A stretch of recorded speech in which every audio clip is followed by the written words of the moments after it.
Maka banyak orang itu berquran, hafal Quran, tapi nggak dapat hidayah Quran. Bahkan Nabi sendiri sudah menegaskan, kam min qori'il Qur'ani wal Qur'anu yal'anuhu. Gitu. Banyak sekali orang membaca Quran tapi tidak menggunakan imannya. Membaca Quran supaya dilem menjadi qori'ul Quran. Membaca Quran supaya disebut oleh orang sebagai hafizul Quran. Nah, orang-orang yang tidak menggunakan iman, ilmu, nikmat dan takwanya ketika membaca Quran, mengurai Quran itu, Quran sendiri akan menjadi laknat bagi dia itu.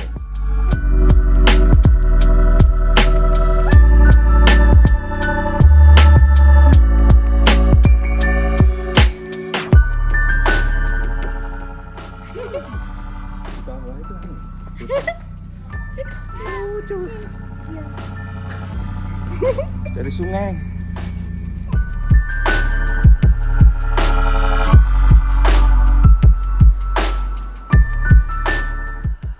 Assalamualaikum warahmatullahi wabarakatuh.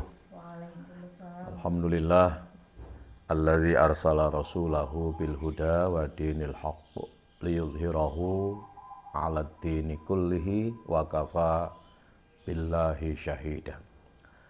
Asyhadu an la ilaha illallah wahdahu la syarikalah wa asyhadu anna sayyidana wa nabiyyana Muhammadan abduhu wa rasuluhu sallallahu alaihi wa ala alihi wa ashabihi la nabiyya ba'dah. Mau ikut ngaji dia. Allahumma salli wa sallim wa barik ala habibina wa syafi'ina qurrati a'yunina wa maulana Muhammad ibn Abdullah wa ala alihi wa ashabihi wa asba'ihi wa man tabi'a hudahu ila yaumil qiyamah. Amma ba'du, para pemirsa channel YouTube Yai Mim Official dimanapun berada, semoga selalu dalam rahmat, barokah serta perlindungan Tuhan Yang Maha Kuasa. Para santriku Pondok Pesantren Nurus Sofa, putra maupun putri, alhamdulillah ini ada si Gombal Gambil ikut kucing. Dia tadi berada di luar. Begitu kita ngaji, dia ikut masuk ke dalam. Ya, baik. Para santri Nurus Sofa, dimanapun kalian berada, semoga tetap dalam lindungan dan kasih sayang serta ma'unah pertolongan Allah Subhanahu wa Ta'ala. Baik, ini ada yang bertanya. Ya, sebenarnya masih ada kaitannya dengan kemarin. Idul Fitri itu juga diartikan fitrah itu agama. Gitu. Idul Fitri berarti kembali kepada agama. Gitu. Katanya begitu. Itu maksudnya seperti apa? Ya, fitrah itu sebenarnya bukan agama. Jadi fitrah itu ya diri kita ini fitrah. Makanya saya katakan apa itu fitrah? Fitrah itu ciptaan Allah. Ciptaan Allah berupa jasad kita yang dibersamai dengan nafsu. Itulah fitrah. Maka fitrahnya manusia dalam artian jasad itu materialistik, hedonistik. Fitrahnya manusia dalam artian jasad yang di situ ada nafsu adalah hedonistik, materialistik. Dalam bahasa Sigmund Freud-nya itu libido seksual, dan dalam bahasa Karl Marx-nya adalah perut. Nah, jadi ada perut dan bawah perut. Jadi fitrahnya manusia itu begitu. Oleh karena itulah maka Idul Fitri kembali kepada fitrah manusia yang dipimpin oleh agama, begitu loh. Kenapa? Yang harus dipimpin, diatur oleh agama. Maka yang disuruh meluruskan kepada agama itu fitrah. Fa'akim wajhaka fitratallahi allati lidini. Itu Qur'annya begini bunyinya. Qur'annya nanti diwolak-walik, maksudnya ben dapat paham.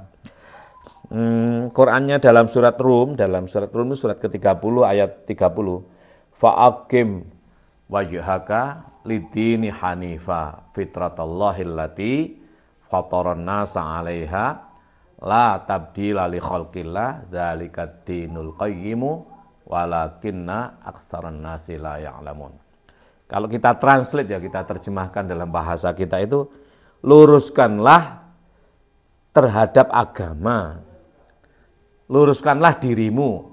Fa'akim mongkong lurusno sira wajhaka ing wajah ira. Kan ngono kan? Lidini maring agama. Hanifan halih nengkleng. Kan itu adalah kalau orang pesantren itu. Hanifan halih nengkleng. Fitratullah, fitrah Allah, allati ya fitrah Allah, fatara kan nitahaken sapa Allah ing menungso ya toh. Alaiha ing atase fitrah. Allati fataron nasa, allati ya fitrah, fatara kang nitahaken sapa Allah annasa ing menungso alaiha ing atase fitrah. Dzalika utahe mengkono-mengkono iku tinutur iku adinu agama al-qayyimu kang lurus. Walakinna tetapi ne aksaron nasi akeh-akeh menungso ikulah ya'lamuna padha ora ngerti kabeh. Ini iso ngerti enggak ngene iki terjemah ngene iki. Itu kalau terjemah bahasa Jawa. Kalau terjemah bahasa Indonesia lain lagi. Hadapkanlah dirimu kepada agama fitrah Allah di mana manusia difitrahkan atas agama. Lah tambah balik toh. Jadi manusia itu difitrahkan bukan atas agama. Tapi kebanyakan manusia tidak berpengetahuan, ditambah kacau kan. Nah, coba kita, maka saya katakan bahwa Quran itu tidak bisa didekati dengan translate. Maka mendekati ilmu Al-Quran, mendekati Quran itu, karena Quran itu apa ya, ijaz kalamnya. Kalam ijaz itu apa? Kalam ijaz itu kalamnya sangat singkat dan struktur kalimatnya sedemikian rupa, maka harus menggunakan berbagai pendekatan. Di samping lafziyah, ya syariah itu per kata translate bahasa apa, lalu juga rasa itu. Yang pertama adalah iman, ya, kemudian ilmu, kemudian rasa dan ketakwaan. Itulah yang, agar kita mendapatkan hidayah Quran itu ada empat hal yang harus digunakan untuk mendekati Quran. Apa itu? Yang pertama adalah iman. Apa iman itu? Sidik, amanah, tabligh, fatonah itu. Yang kedua adalah ilmu ada dalam dadamu. Yang ketiga adalah nikmat rasamu. Yang keempat adalah takwa yang ada dalam dadamu semuanya. Kalau kita nggak menggunakan itu nggak akan dapat hidayah Quran itu. Maka banyak orang itu berquran, hafal Quran tapi nggak dapat hidayah Quran. Bahkan Nabi sendiri sudah menegaskan, kam min qori'il Qur'ani wal Qur'anu yal'anuhu gitu. Banyak sekali orang membaca Quran tapi tidak menggunakan imannya. Membaca Quran supaya dilem menjadi qori'ul Quran. Membaca Quran supaya disebut oleh orang sebagai hafizul Quran. Nah, orang-orang yang tidak menggunakan iman, ilmu, nikmat dan takwanya ketika membaca Quran, mengurai Quran itu, Quran sendiri akan menjadi laknat bagi dia itu. Dia dilaknat oleh Quran itu sendiri. Nah, ini hati-hati. Makanya semua kembali pada diri, ya. Maka saya katakan bahwa translate ansih itu nggak kena itu loh. Maka mendekati Quran harus secara komprehensif. Maka para ulama merumuskan memberikan rambu-rambu, tentu itu tidak baku ya. Ada 42 cabang ilmu untuk mendekati Quran. Jadi kalau Pak Ustadz itu masih menggunakan satu terjemah, itu bukan salah satu pendekatan Quran, tapi justru itu malah bisa, mohon maaf ya, sekalipun itu mengantarkan pada kepahaman, tapi hati-hati itu kepahaman yang salah paham, itulah hati-hati. Jadi Pak Ustadz siapa itu terjemah itu nggak kena Pak Ustadz. Jadi 42 itu tidak ada terjemah. Coba zaman baca itu bagaimana ulumul Quran yang jumlahnya 42 itu. Nggak ada terjemah itu. Itu yang ada itu ijaz, itnab, lalu bayan, badik, ma'ani, lalu ada apa ijaz, isti'arah dan lain sebagainya. Nggak ada terjemah itu Pak Ustadz. Jadi mohon maaf ya. Mohon maaf. Jadi jenengan kalau ngajar Quran terjemah saja. Durung wayahe sampean sebaiknya mendengar saja. Soalnya seakan jamaah. Terus sampean kereng nang wong. Ngusir ustadz sing pinter lah akhirnya ngono karena sampean sendiri mohon maaf. Maaf. Ya itu ngene lho jane. Cara ngene lek kamu nggak ngerti mendengar. Ojo kepengin tampil lalu kepada guru yang pinter menguasai Quran tambah kamu musuhi. Musuhi saja itu bukan sifatnya Ustadz. Ya, baik, saya akan kembali kepada Idul Fitri itu kembali kepada agama kan. Ada yang mengatakan begitu. Bahkan dikatakan oleh ulama. Saya enggak, oleh pakar Quran, saya tidak nyebut namanya. Idul Fitri kembali pada Quran. Enggak begitu sebenarnya. Maksudnya begini. Idul Fitri berarti juga kembali kepada agama. Agama itu berarti fitrah, fitrah berarti suci. Kan gitu kan. Begini loh ya. Idul Fitri itu kembali kepada jasad manusia, kembali pada dirimu, kembali pada watak dasarmu yang materialistik, yang hedonistik, tapi sudah Syawal. Sudah penuh kesadaran, sudah penuh pengetahuan, dipimpin oleh iman, begitu loh. Jadi Idul Fitri itu kembali kepada watak dasarmu yang materialisme, dasarmu yang hedonisme, tapi sudah Syawal, gitu ya. Apa Syawal itu? Timbul satu kesadaran diri yang tinggi bahwa selama masih hidup, fitrahmu itu, jasadmu itu bersama oleh nafsu, maka kamu masih akan selalu materialistik, kamu akan hedonistik. Gitu. Ingin didorong oleh sifatnya libido seksual dan didorong oleh keinginan yang sifatnya perut, yaitu material. Itu masih ada. Tambah tuwek jasad, nafsu tambah nemen. Gitu ya. Tambah tuwek jasad, nafsu tambah nemen. Maka rumusnya begini. Kalau jasad semakin tua semakin lemah, semakin rentah. Sementara semakin lama, jadi nafsu yang hidupnya nafsu itu bersama dengan jasad. Ketika nafsu hidup bersama dengan jasad, gitu, semakin jasad itu tua, nafsumu tambah kuat. Maka keinginan materialistikmu, keinginan hedonistikmu, keinginan menguasai harta, menguasai tanah, keinginan untuk libido, menyalurkan libido seksmu tambah tuwek, kowe tambah nemen. Hanya persoalannya, misalnya materialis, kecerdasan otakmu semakin menurun, misalnya tambah tuwek untuk menguasai harta. Terus libido seksmu tambah tuwek, kowe tambah loyo, bahkan iso impoten lah. Ini kalau nggak dibarengi dengan Syawal, kesadaran yang tinggi terhadap diri, maka kamu akan terbawa oleh nafsumu yang hidup bersama dengan fitrah jasadmu itu, yaitu materialistik dan hedonistik, libido seks dan perut itu. Rusak kamu. Oleh karena itulah maka fa'akim wajhaka lidini hanifa fitratallahi fataron nasa 'alaiha la tabdila li khalqillah, ya toh? Nah, maka hadapkan, luruskan, berarti bengkok kan? Fitrah Allah berada jasadmu itu kepada agama secara totalitas. Ya, apa agama itu? Yaitu tatanan kehidupan yang menghargai siapa apa di luar diri tanpa membeda atas pimpinan iman. Ya, maka dialah dzalikat dinul qayyimu. Maka tidak sekedar tatanan, tapi tatanan yang al-qayyim. Tidak sekedar din, tapi tatanan al-qayyim. Bedanya ad-din dengan ad-din al-qayyim di sini. Ad-din itu ya pokok agama ngono ya. Apa agama itu? Ya pola kehidupan kita, interaksi antar sesama tanpa membeda. Baik dengan siapa saja tanpa membeda. Itu umum sifatnya. Ya di Madinah dulu terjadi begitu. Di Madinah sebelum Kanjeng Nabi hadir, itu sudah terjadi din. Apa din itu?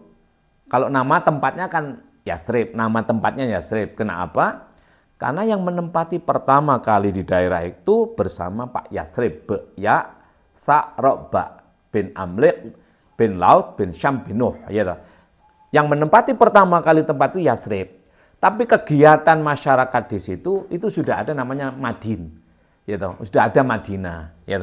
Jadi kegiatan, aktivitas orang, antar suku, agama di situ, itu sudah ada. Kegiatan itu disebut dengan din. Apa? Yaitu mereka bisa berinteraksi tanpa harus mempertanyakan dari mana kamu datang, apa suku bangsamu, apa kebiasaanmu. Yang penting mereka ketemu dengan satu dengan yang lain itu saling menghormati, saling menghargai. Saling menghargai, saling menghormati itulah din namanya. Lah tempat untuk saling terjadinya saling menghormati, saling menghargai antar sesama disebut dengan Madin. Nah, terjadinya apa? Saling menghormati, menghargai itu ditambahi tak marbutoh namanya Madinah. Maka namanya tak terakhir marbutoh. Marbutoh itu marbut, sudah terikat. Nah, Ketika Kanjeng Nabi datang, ditambahi dengan Al-Munawwaroh. Khusus pengikut Kanjeng Nabi, gitu loh. Kenapa? Jadi bedanya orang Muslim, orang mengikuti Kanjeng Nabi dengan selain Kanjeng Nabi itu Al-Munawwarohnya ini. Mereka menghargai siapa apa tanpa membeda itu oleh karena mendapatkan perintah, mendapatkan nur cahaya dari Kanjeng Nabi. Makanya namanya Munawwaroh. Atau ad-din al-qayyim. Jadi ad-din yang sudah dikoyim. Apa dikoyim itu? Diluruskan oleh Kanjeng Nabi. Kono jomik menghargai tok pada orang lain. Kono jomik menghormati tok pada orang lain. Yakino kamu menghormati apa siapa di luar dirimu itu oleh karena diperintah aku utusan Gusti Allah. Itu disebut dengan al-qayyim. Maka dzalika ad-dinu al-qayyimu. Walakinna aktsaron nasi la ya'lamun. Tapi ingat, kebanyakan manusia di sini tidak sadar. Kenapa tidak sadar? Ya memang jumlah umat Islam zaman itu belum banyak, gitu loh. Jumlah pengikut Kanjeng Nabi belum banyak. Ya, yang banyak Yahudi, Nasrani dan agama-agama lokal. Pengikut Kanjeng Nabi masih sedikit. Kebanyakan manusia tidak ini, tidak qayyim, tidak munawwaroh. Just pokok kebanyakan manusia ya begitu aja, itu loh. Nah, bahkan dunia sampai sekarang pun juga gitu kan. Kebanyakan manusia tidak ad-din al-qayyim. Tapi kalau kita misalnya melihat ya, negara mana yang paling dalam tanda kutip yang paling islami itu bukan negara Saudi loh. Negara yang paling islami itu justru Singapura katanya. Atau Swedia apa? New Zealand ya katanya.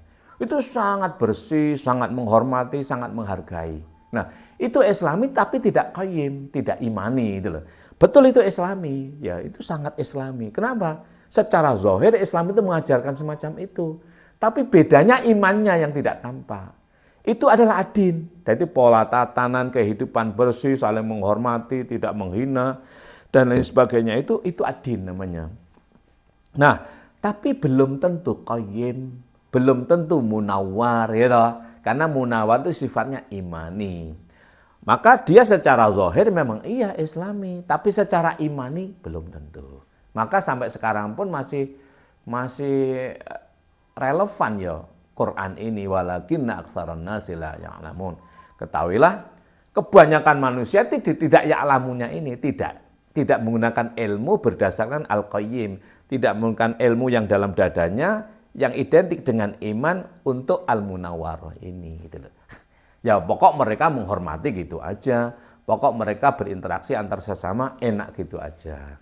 Itulah yang dimaksud dengan kembali kepada fitrah dalam artian kamu sudah hidup seperti ya, kembali pada fitrah itu kan ya makan.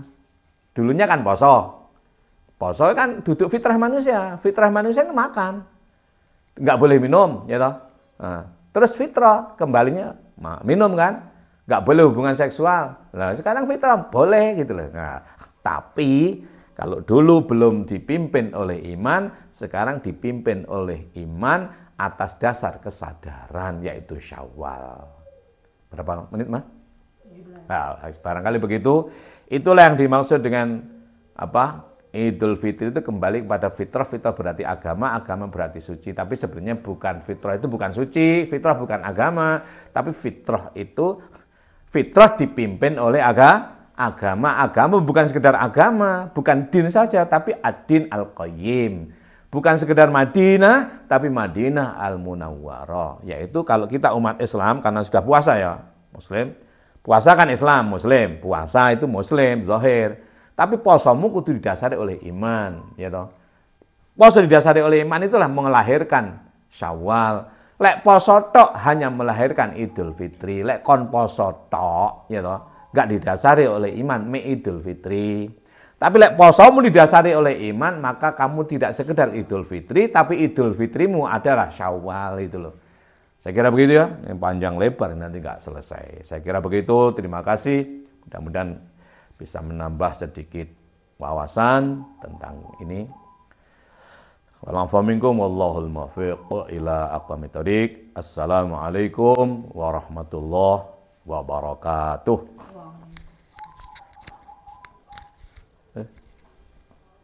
Si kembal gambil. Asik. Keluar. Asyhadu an la ilaha illallah wa ala alihi wa ashabihi wa asbahihi wa man tabi'a hudahu ila yaumil qiyamah. Amma ba'du, para pemirsa channel YouTube Yai Mim Official,